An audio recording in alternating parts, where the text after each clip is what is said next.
budaya. A. Keberagaman dalam masyarakat Indonesia. 1. Faktor penyebab keberagaman masyarakat Indonesia. A. Yang pertama, keberagaman terdiri dari wilayah kepulauan. Kondisi wilayah kepulauan ini menciptakan keberagaman dari suatu daerah ke daerah lainnya. Tiap daerah bisa memiliki budaya, bahasa, dan adat sendiri. Yang selanjutnya, kondisi iklim. Salah satu faktor yang mempengaruhi keberagaman adalah kondisi iklim di Indonesia. Misalnya, wilayah di bagian barat Indonesia lebih memiliki musim hujan yang teratur, sementara wilayah bagian timur memiliki musim kemarau yang lebih panjang. Keberagaman ini menciptakan keberagaman mata pencaharian, budaya, dan fisik masyarakatnya. Yang ketiga, perbedaan leluhur. Di Indonesia terdapat dua ras leluhur yang dikenal, yaitu Mongoloid dan Australo-Melanesid. Yang selanjutnya, pengaruh budaya asing. Kebudayaan asing bisa membaur dan berkulturasi dengan budaya yang setempat dan membentuk budaya baru yang khas. Selanjutnya yang kelima, sejarah. Tiap sejarah wilayah bisa memiliki perjalanan dan ciri khas sejarahnya sendiri. Yang selanjutnya, agama. Perbedaan agama dapat membentuk keberagaman dalam masyarakat. Ini menciptakan cara hidup bersosialisasi dan berbudaya yang berbeda. Yang terakhir, ras dan antar golongan. Beberapa ras yang ada di Indonesia antaranya ras Malayan Mongoloid yang tersebar di wilayah Sumatera, Kalimantan, Sulawesi, Jawa, dan Bali. Selanjutnya, ras Melanesoid yang tersebar di daerah Papua, NTT, dan Maluku. Selanjutnya, ras Kaukasoid yakni orang India, Timur Tengah, Australia, Eropa, dan Amerika. Yang membedakan suku bangsa satu dengan yang lainnya antara lain bahasa daerah, adat istiadat, sistem kekerabatan, kesenian daerah, dan tempat asal. Keragaman bangsa Indonesia diakibatkan oleh jumlah suku bangsa yang mendiami wilayah Indonesia sangat banyak dan tersebar di seluruh wilayah Indonesia. Selanjutnya, keberagaman agama dan kepercayaan. Kekayaan alam yang dimiliki bangsa Indonesia diperlukan bangsa lain. Hal inilah yang membuat para pedagang dari bangsa lain banyak berdatangan. Selain berdagang, mereka juga menyebarkan agama dan kepercayaan. Selanjutnya, keberagaman ras. Masyarakat Indonesia memiliki keberagaman ras. Hal ini disebabkan oleh bangsa asing yang berdatangan ke wilayah Indonesia, sejarah penyebaran ras dunia, serta letak kondisi geografis Indonesia. Selanjutnya, keberagaman antar golongan. Sebagai negara yang memiliki keberagaman, adanya penggolongan dalam kehidupan masyarakat di Indonesia merupakan suatu kewajaran. Namun, keberadaan golongan-golongan dalam masyarakat dapat menyebabkan terjadinya konflik. Hal ini dapat muncul apabila ada perasaan etnosentrisme yang menganggap bahwa kelompoknya atau golongannya saja yang lebih baik dan lebih sempurna. Selanjutnya, poin B, arti penting memahami keberagaman dalam bingkai Bhinneka Tunggal Ika. Bhinneka Tunggal Ika merupakan semboyan bangsa kita yang mengungkapkan persatuan dan kesatuan yang berasal dari keanekaragaman. Walaupun kita terdiri atas berbagai suku yang beraneka ragam budaya daerah, namun kita tetap satu bangsa, yaitu bangsa Indonesia. Memiliki bahasa dan tanah air yang sama, yaitu bahasa dan tanah air Indonesia. Begitu juga bendera kebangsaan Indonesia, yaitu bendera merah putih yang merupakan lambang identitas bangsa. Dan kita bersatu padu di bawah falsafah dan dasar negara Pancasila. Dalam mengembangkan sikap menghormati terhadap keragaman suku bangsa, dapat terlihat dari sifat dan sikap dalam kehidupan sehari-hari. Di antaranya, tercipta kerukunan dalam kehidupan masyarakat seperti dalam sebuah keluarga. Antar warga negara tumbuh semangat tolong-menolong, kerjasama dalam memenuhi kebutuhan hidupnya. Dalam menyelesaikan urusan bersama, selalu diusahakan dengan melalui musyawarah. Yang terakhir, terdapat kesadaran dan sikap yang mengutamakan kepentingan bersama di atas kepentingan pribadi dan golongan.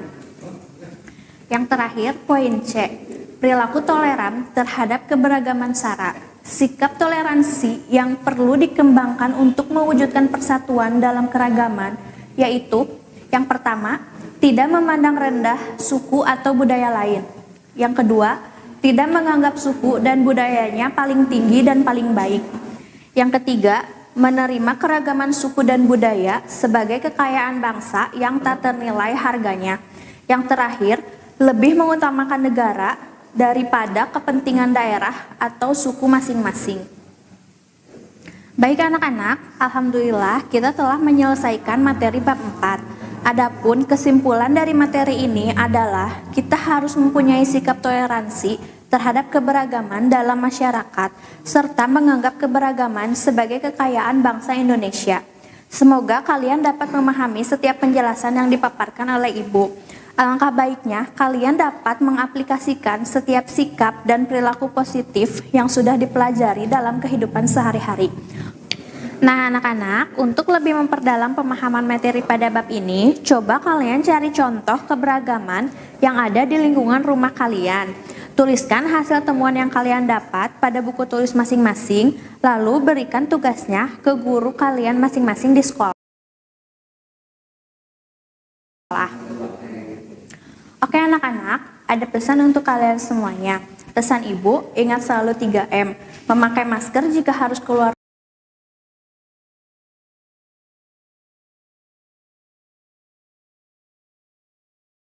rumah, mencuci tangan dengan sabun dan air mengalir, dan menjaga jarak jika berada di tengah kerumunan.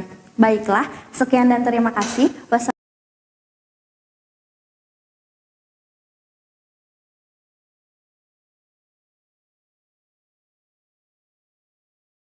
Assalamualaikum warahmatullahi wabarakatuh.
Assalamualaikum warahmatullahi wabarakatuh.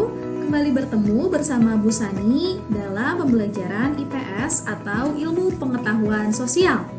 Pada hari ini yang akan kita bahas bukan tentang materi, tetapi kita lebih kepada membahas soal-soal dari pelajaran yang sudah kita pelajari sebelumnya. Jadi untuk hari ini kita mulai saja pembahasan soalnya. Jadi kan materinya sudah pernah disampaikan, sehingga hari ini kita lanjut kepada agenda pembahasan soal-soal terkait materi yang sudah dijelaskan sebelumnya. Oke, sekarang Bu Sani akan tampilkan gambar seperti ini. Soalnya adalah kondisi pada gambar yang sudah kalian lihat di sini itu menunjukkan adanya hubungan antara kebutuhan manusia dengan salah satu alat pemuas kebutuhan, yaitu Bu Sani kasih clue kalau ini adalah jawaban PG. Kalau yang A itu kondisi pemuas kebutuhan seimbang dengan kebutuhan manusia. Atau yang B, kondisi di mana kebutuhan manusia sesuai dengan alat pemuas kebutuhan. Kalau yang C, kondisi alat pemuas kebutuhan terbatas, sedangkan kebutuhan terus bertambah. Dan yang D, kondisi kebutuhan manusia berkurang dan alat pemuas kebutuhan tetap. Kira-kira jawabannya apa ya? Jawabannya adalah C. Kondisi alat pemuas kebutuhan terbatas, sedangkan kebutuhan terus bertambah. Itu gambar tersebut yang tadi ditayangkan adalah salah satu fakta dari kelangkaan yang terjadi. Kenapa disebut kelangkaan? Kelangkaan bisa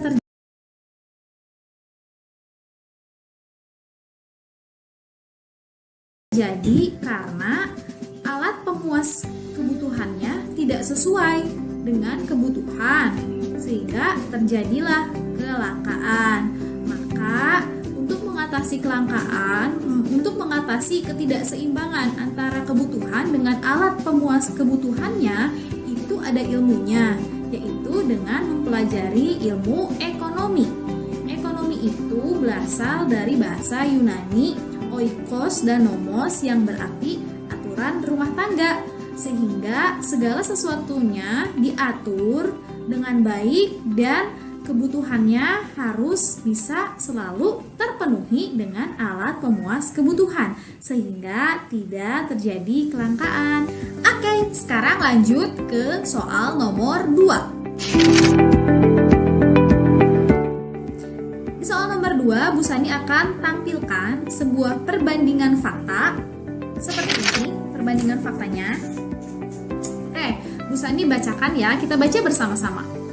Sumber daya alam di Indonesia melimpah, namun karena adanya oknum-oknum yang tidak bertanggung jawab menjadikan sumber daya alam rusak. Lalu, fakta berikutnya adalah sumber daya alam di Indonesia perlu diolah oleh orang-orang yang memiliki keahlian di bidangnya supaya sumber daya alam tetap terjaga dan dapat memenuhi kebutuhan masyarakat. Nah, dari kedua teks tersebut, manakah pernyataan yang paling tepat? Kita lihat di A, B, C, dan D. Ya, jadi jawabannya adalah yang D. Untuk memenuhi kebutuhan manusia diperlukan sumber daya alam yang melimpah dan juga sumber daya manusia yang berkualitas untuk mengolahnya.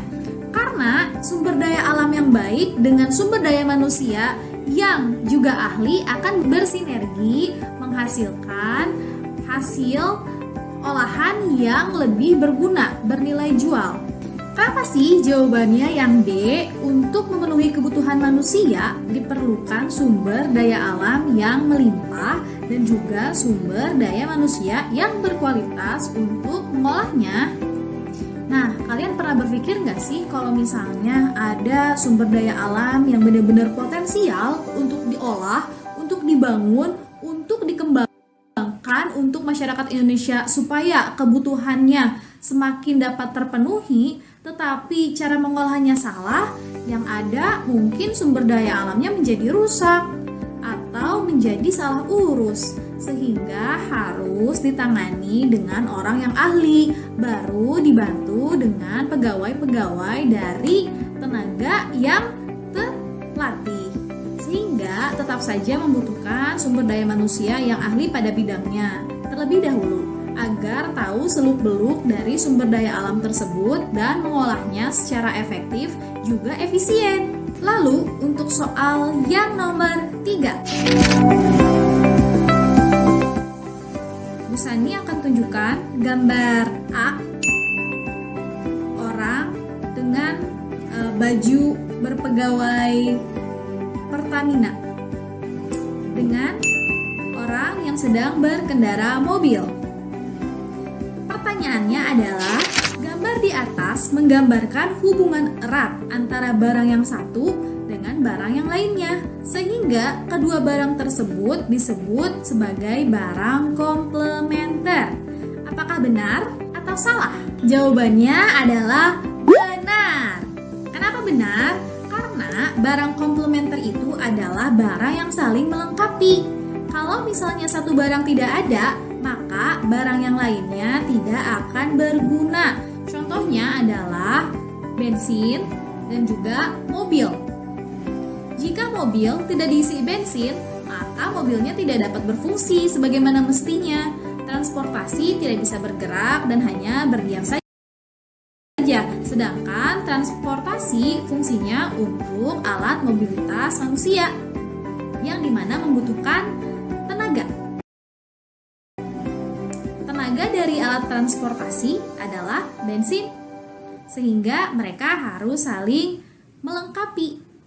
Jadi jawaban barang komplementer benar ya. Sekarang ke soal nomor 4.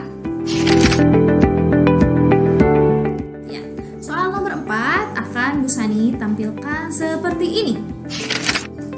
Ya, jadi di sini ada tabel untuk kalian mencocokkan antara jenis kebutuhannya menurut apa dan gambar contoh kebutuhannya. Jadi silahkan kalian cocokkan. Oke, di sini ada kebutuhan menurut intensitas atau tingkatan, sifat, lalu waktu, lalu subjek. Lalu ada gambar berupa lemari TV, lalu ada sekolah atau pendidikan, lalu ada gambar makanan, lalu ada gambar manusia yang sedang beribadah di masjid, lalu ada gambar kebutuhan barang mewah ya, ada mobil, jam tangan, kalung, motor, lalu ada orang yang sedang berolahraga, dan juga ada jalan raya. Oke, sekarang kita cocokkan yang kebutuhan menurut intensitas atau tingkatannya. Kira-kira itu kemana aja ya? Oke, betul. Jadi yang pertama ada kebutuhan atau tingkatan yang paling dasar atau yang paling umum, yang paling dasar memang dibutuhkan oleh manusia, atau kebutuhan primer, yaitu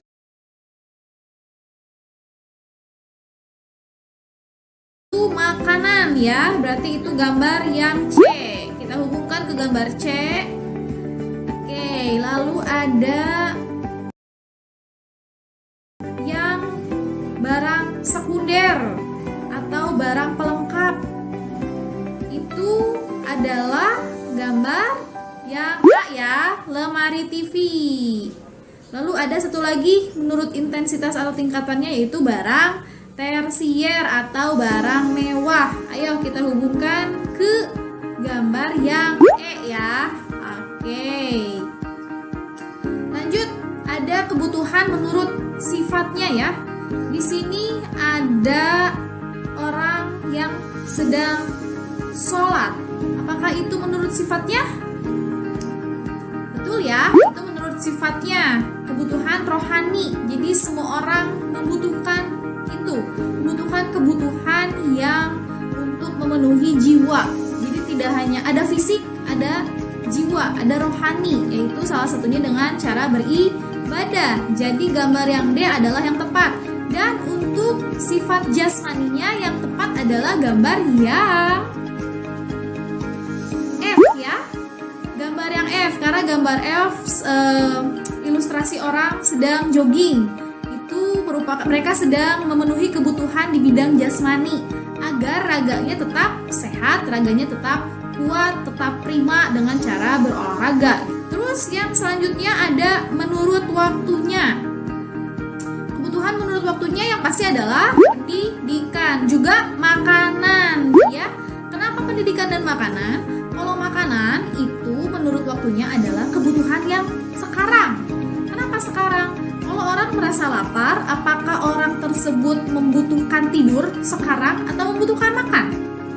Kalau orang lapar pasti membutuhkan makanan. Kalau orang haus pasti membutuhkan minuman karena kebutuhannya memang sekarang. Terus untuk pendidikan, kenapa bisa dikategorikan kebutuhan menurut waktu? Nah, untuk pendidikan sebaliknya, untuk waktu yang akan datang gitu. Lalu berikutnya adalah menurut subjeknya.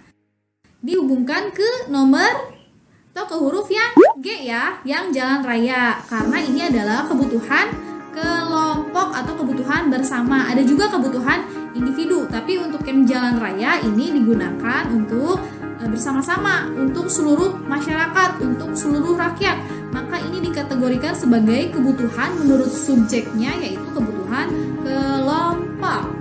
Nah, berikutnya ada tabel nih ya.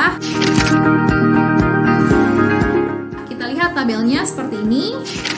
Isi tabelnya adalah macam-macam kebutuhan. Ada kebutuhan jalan raya, ada buku, ada pasar, ada sepatu, dan ada tas. Nah, sekarang coba kalian tentukan kebutuhan kelompok atau kebutuhan kolektif yang mana aja ya dari tabel ini. Betul sekali. Jadi kebutuhan kelompok sudah pasti adalah yang pertama jalan raya, yang kedua adalah pasar. Jadi jawaban A, B, C, dan D yang benar adalah 1 dan 3. 1 dan 3 adalah A, jalan raya dan pasar. Oke, jadi sekian dulu ya pembahasan soal kali ini. Kita lanjutkan di lain kesempatan. Sampai bertemu kembali di pertemuan berikutnya, di pertemuan materi maupun di pertemuan pembahasan soal. Nah, sekarang Bu Sani akan tutup deh dengan sebuah quotes. Quotes-nya adalah just believe in yourself and be the best version of yourself. Jadi, tetaplah percaya pada kemampuan kamu dan jadilah versi terbaik dari diri kamu. Karena kamu itu benar-benar keren, hebat, pinter, kamu berbeda dengan yang lain tapi nggak bisa ada yang sama-sama kamu, oke? Jadi, tetaplah jadi diri yang paling hebat, paling terbaik, oke? Sampai bertemu lagi di lain kesempatan. Bu Sani tutup. Wabillahi taufiq wal hidayah. Wassalamualaikum warahmatullahi wabarakatuh. Sampai jumpa.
Bu Rina dan Pak Herlambang. Kali ini kita bertemu lagi di sini untuk membahas, mengulang kembali materi-materi yang telah disampaikan di pekan ke-1, ke-2, dan ke-3. Untuk pemaparan materi di pekan pertama, tidak lain dan tidak bukan dipersembahkan oleh ibu kita tercinta, yaitu Ibu Tintin. Silakan pada Ibu Tintin. Ya, terima kasih Pak Herlambang. Halo, bertemu lagi dengan Ibu. Pada kesempatan ini, Ibu akan mereview materi pada pekan pertama. Materi yang Ibu sampaikan pada waktu itu mengenai kondisi bangsa Indonesia sebelum tahun 1908. Kondisi bangsa Indonesia sebelum tahun 1908 erat kaitannya dengan masa penjajahan Belanda. Waktu itu sudah pernah Ibu bahaskan, awal mulanya penjajahan di Indonesia itu terjadi ketika VOC dibentuk, yaitu pada tanggal 20 Maret tahun 1602. Nah, VOC ini merupakan persekutuan dagang asal Belanda yang memonopoli atau menguasai perdagangan di Asia. Nah, kemudian VOC ini dia melakukan suatu politik untuk memecah belah bangsa Indonesia, yaitu politik adu domba atau juga dikenal dengan istilah divide et impera. Penjajahan yang dilakukan oleh Belanda atau VOC bukan hanya melakukan politik adu domba. Pada masa pemerintahan Gubernur Jenderal Daendels pada tahun 1808 sampai 1811 itu dilakukan kerja paksa atau kerja rodi, di mana bangsa Indonesia dipekerjakan untuk membangun jalan sepanjang Pulau Jawa, yaitu dari Anyer sampai Panarukan. Penderitaan bangsa Indonesia berlanjut lagi ketika Van den Bosch berkuasa, yaitu sekitar tahun 1828. Pada masa pemerintahannya itu dicetuskan suatu sistem tanam paksa atau kultur stelsel. Nah, sistem tanam paksa ini mewajibkan rakyat Indonesia menanami tanaman tertentu yang ditetapkan oleh pemerintah Belanda. Dan nanti hasilnya harus diserahkan sebagian kepada pemerintah kolonialisme Belanda. Penderitaan yang dialami oleh bangsa Indonesia mengakibatkan munculnya berbagai perlawanan di berbagai daerah. Nah, perlawanan yang dilakukan di berbagai daerah ini biasanya dipimpin oleh kaum ulama atau kaum bangsawan. Muncul beberapa tokoh pahlawan seperti Sultan Ageng Tirtayasa dari Banten, kemudian Sultan Hasanuddin dari Sulawesi Selatan, kemudian Tuanku Imam Bonjol dari Sumatera Barat, dan Pangeran Diponegoro dari Jawa Tengah. Namun, perjuangan yang dilakukan pada waktu itu sering mengalami kegagalan. Ada beberapa faktor yang menyebabkan terjadinya kegagalan tersebut. Yang pertama, perjuangan masih bersifat kedaerahan. Kemudian yang kedua, perlawanan tidak dilakukan secara serentak. Yang ketiga, perlawanan masih tergantung kepada pemimpin. Artinya ketika pemimpinnya tertangkap atau meninggal, maka perlawanan dihentikan. Kemudian yang keempat, bangsa kita masih kalah dalam persenjataan. Dan yang terakhir, Belanda mempunyai politik adu domba untuk memecah belah bangsa Indonesia. Penderitaan yang dialami oleh bangsa Indonesia mengundang keprihatinan dari orang Belanda, baik itu mereka yang pernah tinggal di Indonesia ataupun yang sedang tinggal di Indonesia. Beberapa orang Belanda tersebut, yang pertama ada Baron van Hopel. Nah, beliau ini merupakan seorang negarawan dan juga seorang pendeta yang menentang dilaksanakannya sistem tanam paksa. Kemudian yang kedua ada Edward Douwes Dekker. Edward Douwes Dekker ini mempunyai nama samaran Multatuli yang menulis buku yang berjudul Max Havelaar di tahun 1860. Tokoh selanjutnya yaitu Mr. Van Deventer. Mr. Van Deventer ini mencetuskan politik balas budi atau etis politik. Politik balas budi atau etis politik merupakan suatu pemikiran yang menyatakan bahwa pemerintah kolonial Belanda mempunyai kewajiban moral atas kesejahteraan bangsa Indonesia. Nah, di dalam politik balas budi ini terdapat 3 program, yaitu transmigrasi yang berkaitan dengan perpindahan penduduk, kemudian irigasi yang berkaitan dengan pengairan sawah atau ladang, dan yang ketiga berkaitan dengan edukasi atau pendidikan. Mungkin dari Ibu reviewnya seperti itu di pekan pertama. Untuk pekan selanjutnya atau pekan kedua akan disampaikan oleh Bu Rina. Kepada Bu Rina dipersilahkan. Terima kasih Bu Tintin. Baik anak-anak, kita akan lanjutkan ke pembahasan review materi kedua. Pekan kedua itu kita sudah membahas tentang perintis Kebangkitan Nasional tahun 1908 dalam perjuangan kemerdekaan Republik Indonesia. Di pekan kedua kita sudah membahas bahwa dalam Kebangkitan Nasional tahun 1908 itu dirintis oleh 3 gerakan. Ya, gerakan yang pertama adalah Budi Utomo.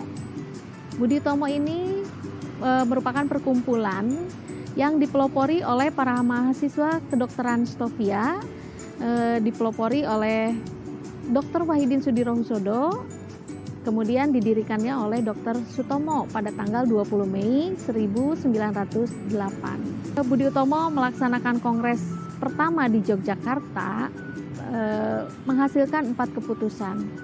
Yang pertama adalah membatasi ruang gerak organisasi hanya pada wilayah Jawa dan Madura.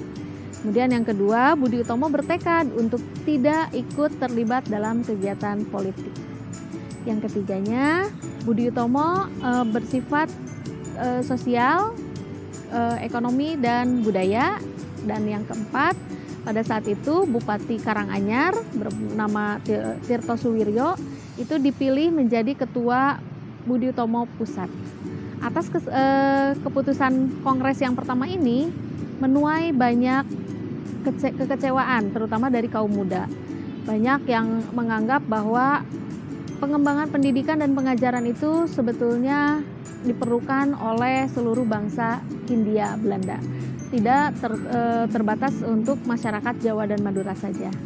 Karena tidak sepaham tersebut, banyak anggota Budi Utomo yang kemudian keluar, termasuk di dalamnya adalah Cipto Mangunkusumo. Dalam perjalanannya, Budi Utomo kemudian berkontribusi dalam pergerakan kemerdekaan Indonesia. Namun, semakin hari semakin berkurang pengikutnya. Yang kedua adalah Sarekat Dagang Islam, didirikan oleh Tirto Adi Suryo yang pada awalnya memiliki keprihatinan karena pedagang Indonesia itu kalah bersaing dengan para pedagang dari Tionghoa dan Cina. Kemudian pada tahun 1911 dalam kongres pertamanya, SDI atau Sarekat Dagang Islam sepakat untuk mengubah namanya menjadi Sarekat Islam. Organisasi ini berjalan dengan berlandaskan pada 2 nilai penting, yaitu agama Islam dan ekonomi. Tujuannya ingin memajukan perekonomian para pedagang Muslim. Sarekat Islam kemudian berkembang pesat, terutama ketika dipimpin oleh Haji Omar Said Cokro Aminoto atau kita kenal dengan Hos Cokro Aminoto. Yang ketiga, perintis Kebangkitan Nasional tahun 1908 dalam perjuangan kemerdekaan Indonesia adalah organisasi Indis Partai yang didirikan pada tanggal 25 Desember tahun 1912 di Kota Bandung. Didirikan oleh 3 orang tokoh yang kita kenal dengan sebutan 3 serangkai, yaitu Dawes Dekker yang lebih dikenal dengan sebutan Danudirja Setiabudi, kemudian Cipto Mangunkusumo, dan yang ketiga Suwardi Suryaningrat atau yang kita kenal dengan Ki Hajar Dewantara. Tujuan dari Indis Partai ini adalah untuk meningkatkan nasionalisme Indonesia, rasa kecintaan terhadap tanah air Indonesia. Ya, kemudian kita juga telah membahas tentang perbedaan perjuangan antara sebelum 1908 dengan setelah 1908, ya. Yang pertama diantaranya perjuangan masih bersifat kedaerahan, sedangkan setelahnya sudah bersifat nasional. Sebelum 1908 perjuangan masih berbentuk perjuangan fisik, setelah 1908 perjuangan lebih ke diplomasi. Kemudian sebelum 1908 perjuangan dipimpin oleh tokoh-tokoh agama, tokoh masyarakat, oleh para kaum terpelajar. Demikianlah review dari materi pekan kedua. Selanjutnya materi dari pekan ketiga akan disampaikan oleh Bapak Herlambang. Silakan Pak Herlambang.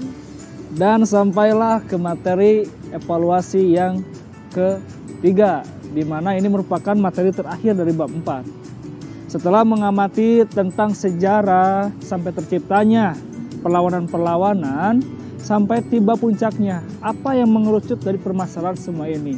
Tidak lain dan tidak bukan yaitu dengan adanya persatuan dan kesatuan. Pertanyaannya, bagaimana cara mewujudkan persatuan dan kesatuan? Bisa kita analisa beberapa faktor tadi. Di antaranya dari perkembangannya terciptanya rasa persatuan dan kesatuan diawali dengan adanya pertama, perasaan senasib. Kenapa? Semua orang akan tergerak jika hatinya sama. Yang kedua, mulai adanya kebangkitan nasional. Perjuangan tidak bersifat lagi kedaerahan tapi secara masif menyeluruh. Sampai tercipta poin yang ketiga adalah Sumpah Pemuda. Yang mana mereka mendeklarasikan bahwasanya kita ingin menjadi bangsa, meyakini menjadi bangsa yang merdeka dan mempunyai jati diri sendiri. Dan yang terakhir, puncaknya diproklamirkanlah kemerdekaan Indonesia pada tanggal 17 Agustus 1945. Itu sejarah singkatnya bagaimana terciptanya suatu persatuan dan kesatuan di Indonesia. Adapun yang menjadi permasalahannya pada saat ini bukan hanya dalam segi konteks sejarah, tetapi dari segi perilaku hidup manusia zaman sekarang yang ada di Indonesia. Mulai permasalahannya seperti halnya maraknya tindak kekerasan antara kaum pemuda. Mudah tersebarnya hoaks yang dapat merubah suatu kondisi yang tadinya baik menjadi sangat buruk. Yang ketiga, mulai tumbuhnya rasa tidak simpati atau tidak peduli atau tidak saling menghargai. Bahkan yang lebih parahnya, di tingkatan sosial itu ada yang disebut dengan guru, mulai tidak dihargai. Orang tua kadang tidak dihargai, bahkan masyarakat sosial pun sudah acuh tak acuh. Itu yang dibahayakan di posisi sekarang ini. Namun, adapun bagaimana cara untuk merubahnya? Yang pertama, kita tingkatkan nilai religius kita. Ketika kita tahu dengan Tuhannya, kita tahu dengan manusia itu sendiri. Yang kedua, dari nilai kemanusiaan, kita harus menganggap semua manusia itu sama. Karena tidak ada yang membedakan antara manusia satu dan yang lainnya. Yang membedakan hanyalah letak dari segi hak dan kewajiban. Itu pun ditinjau lebih jauh dari segi kecukupannya antara hak dan kewajiban. Dan yang terakhir, nilai dari ketaatan. Kalau kita ingin dihargai orang lain, maka hargailah dulu diri kita sendiri. Seberapa taatkah kita, seberapa baikkah kita. Jika kita ingin berbuat baik, maka kita hasilnya pun akan baik. Begitupun sebaliknya, jika kita ingin berbuat buruk, maka hasilnya pun buruk. Masa depan ada di tangan kita. Mau tidak mau, sebagai generasi penerus bangsa, kalian harus menjadi tonggak utama yang memegang estafet perjuangan kemerdekaan Republik Indonesia. Barangkali itu saja yang bisa saya sampaikan terkait evaluasi dari materi yang ketiga dari bab 4 ini. Semoga kalian terus semangat belajar. Ya, sekian pembahasan dari kami hari ini. Mudah-mudahan apa yang telah disampaikan oleh kami hari ini, review kali ini menjadi penguat materi yang sudah kalian simak dari pekan 1, 2, dan 3. Kami akhiri pertemuan kita hari ini dengan ucapan Assalamualaikum warahmatullahi wabarakatuh.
Assalamualaikum warahmatullahi wabarakatuh. Hola, hai anak-anak, kembali lagi bersama saya Ibu Andin di mata pelajaran Ilmu Pengetahuan Sosial.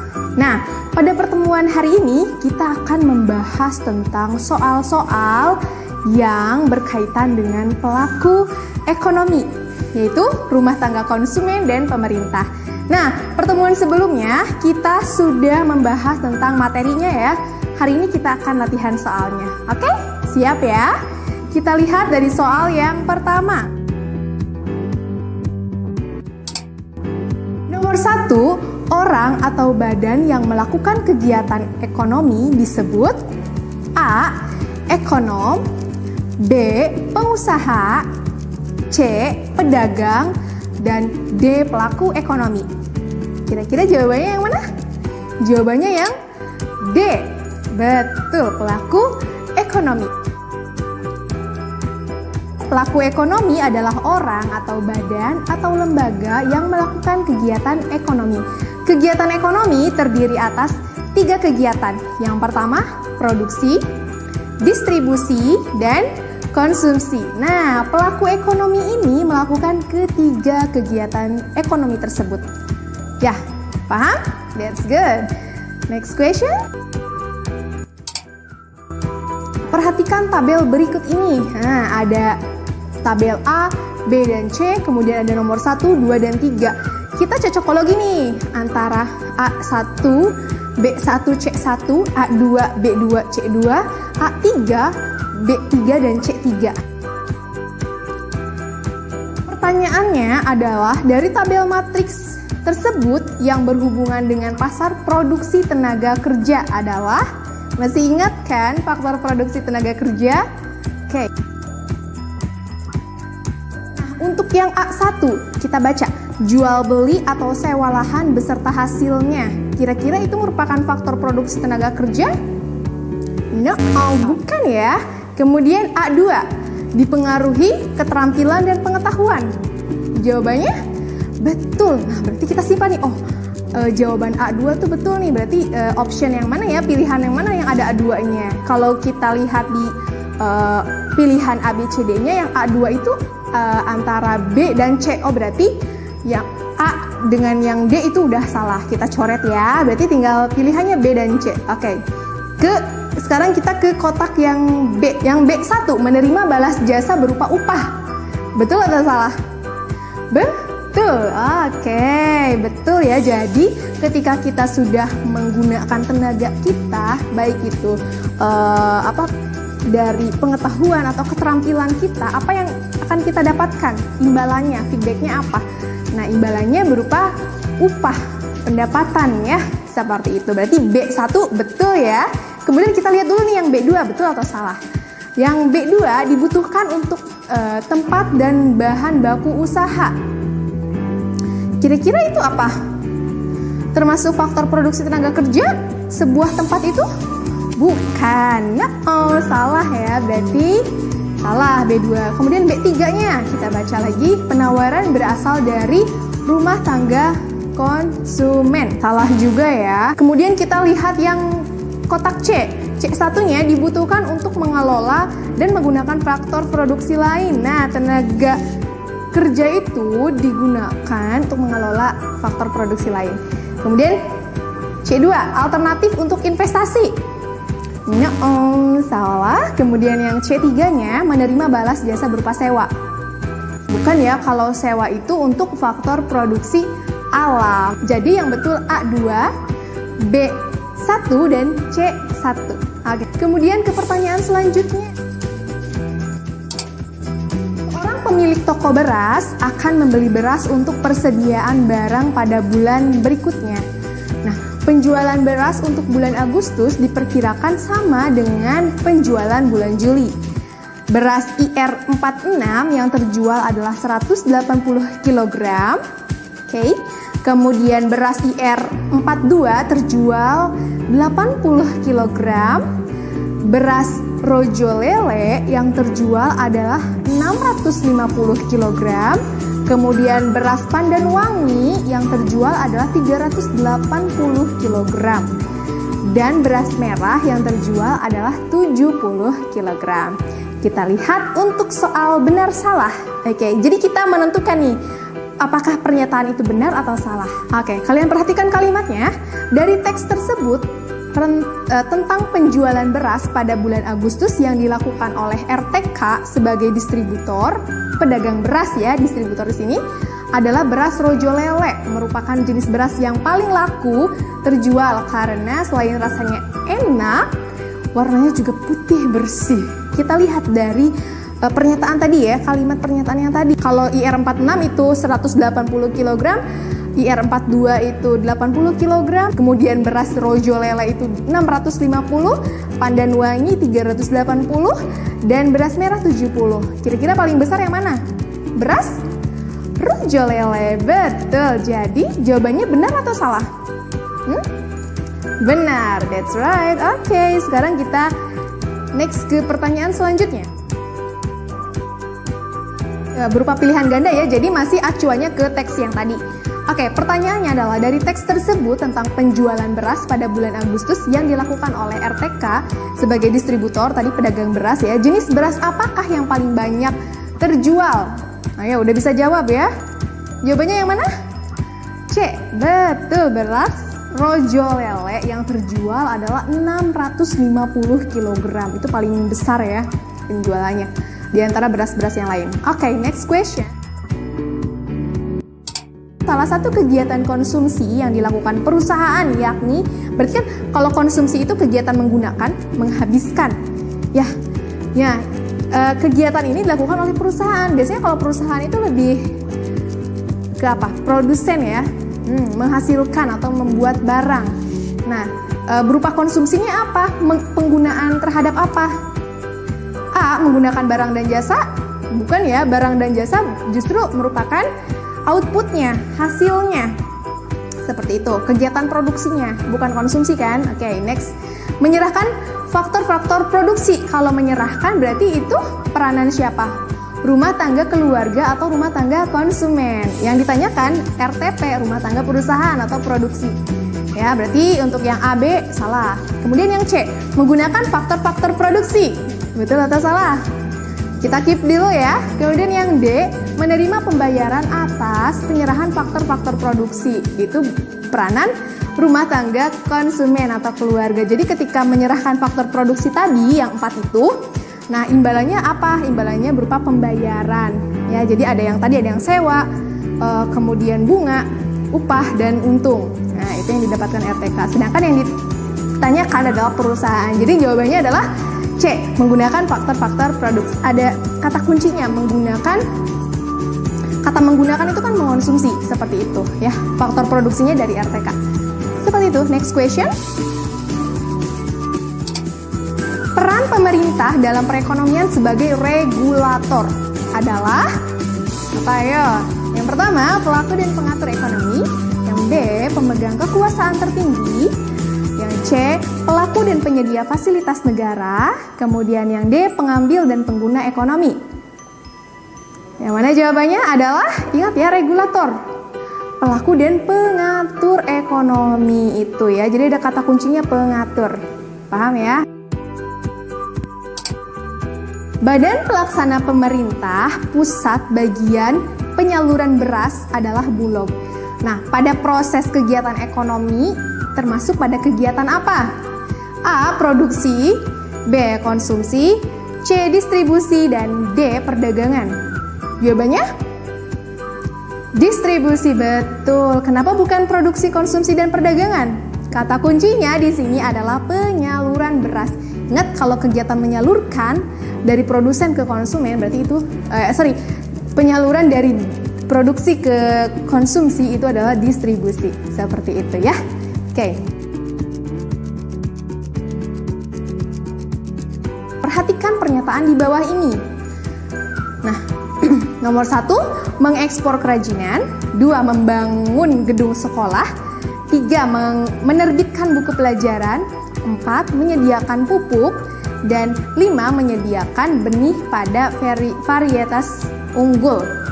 Dari pernyataan tersebut yang merupakan kegiatan produksi pemerintah dalam bidang pertanian adalah A 1 dan 2, B 2 dan 3, C 3 dan 4, dan D 4 dan 5. Ingat ya, kata kuncinya apa? Pertanian. Berarti jawabannya yang mana?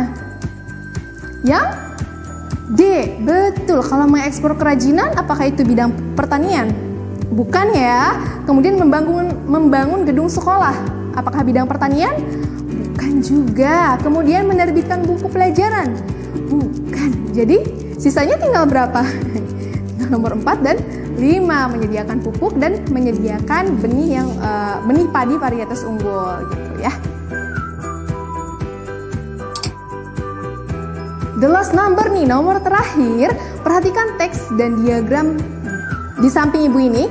Jadi di sini ada teks ya, pedagang beras. Nah, seorang pemilik toko beras akan membeli beras untuk persediaan barang pada bulan berikutnya. Penjualan beras untuk Agustus diperkirakan sama dengan penjualan bulan Juli. Nah, sebelum membeli beras, pemilik toko membuat catatan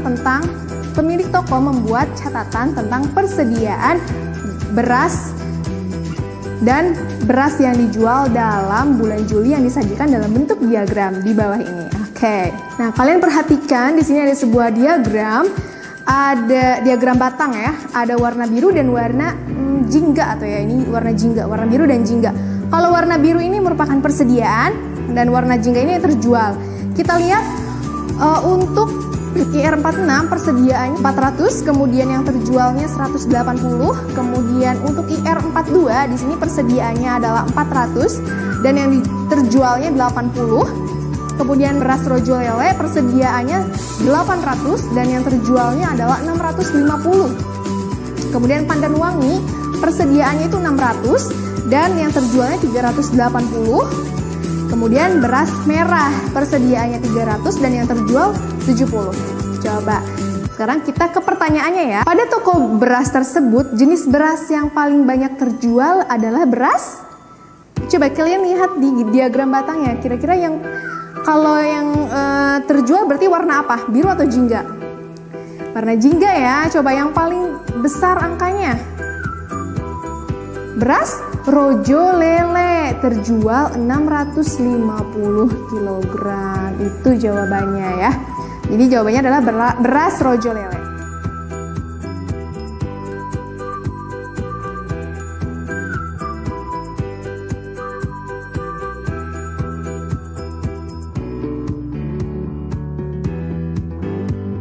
Nah, anak-anak, untuk pertemuan kali ini dicukupkan sekian. Semoga bermanfaat bagi kalian. Pokoknya kalian tetap semangat, jangan mudah putus asa. Kalian itu hebat, pertahankan semangat kalian. Oke?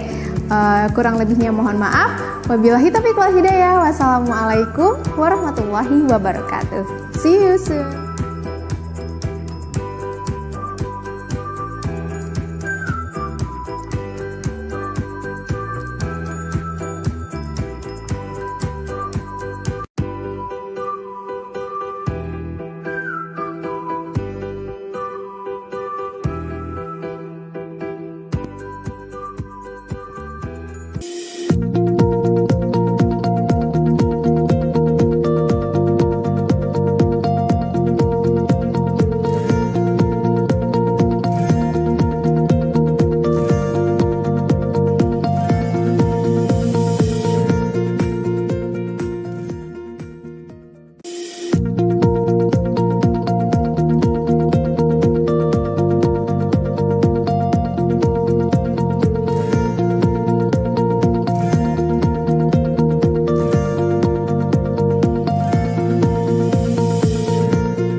berdoa terlebih dahulu sesuai dengan agamanya masing-masing.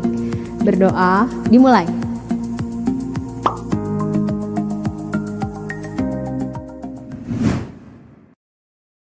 أعوذ بالله من الشيطان الرجيم بسم الله الرحمن الرحيم رضيت بالله ربا وبالإسلام دينا وبمحمد نبيا ورسولا رب زدني علما وارزقني فهما صدق الله العظيم.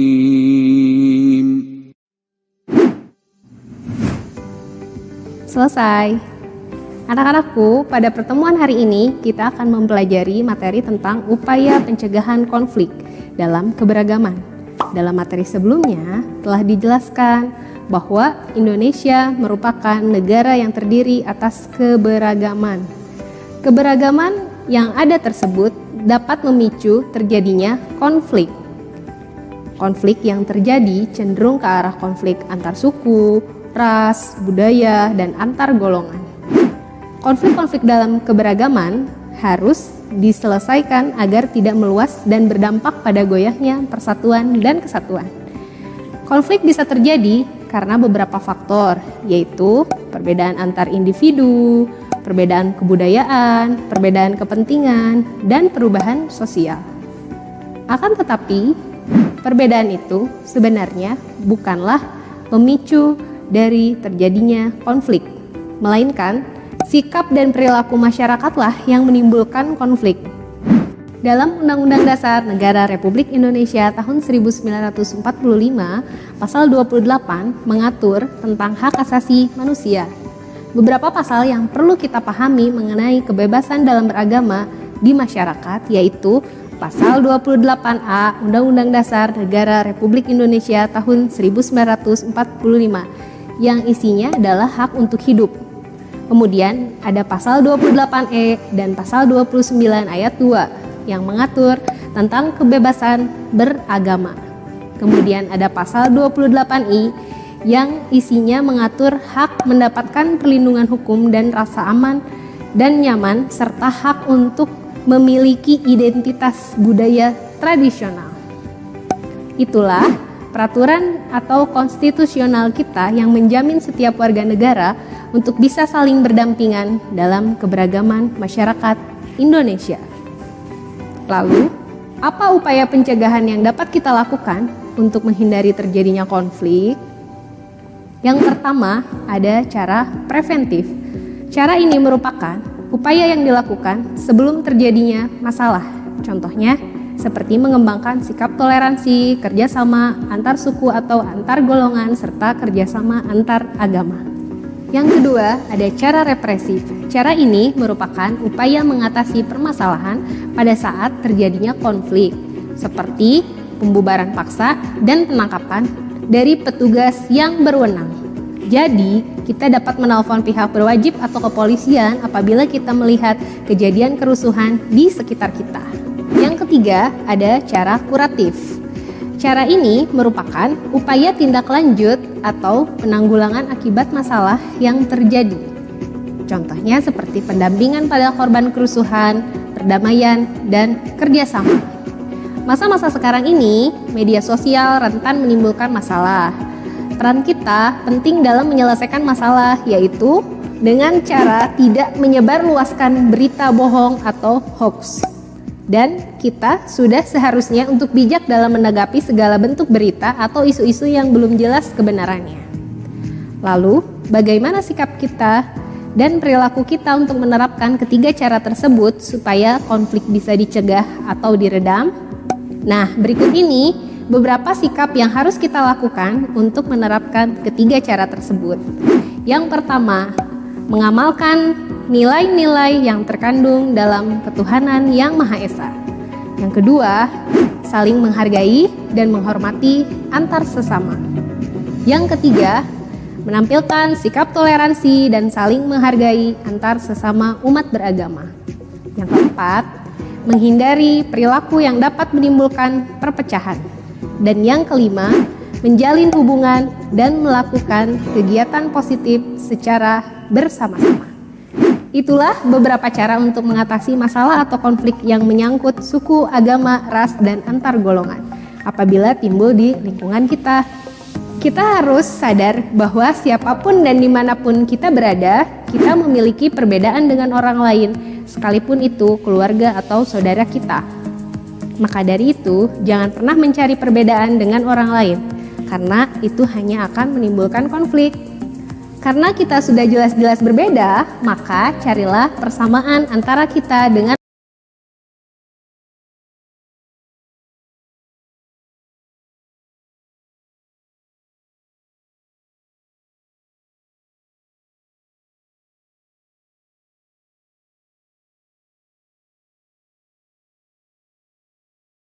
orang lain. Kita memiliki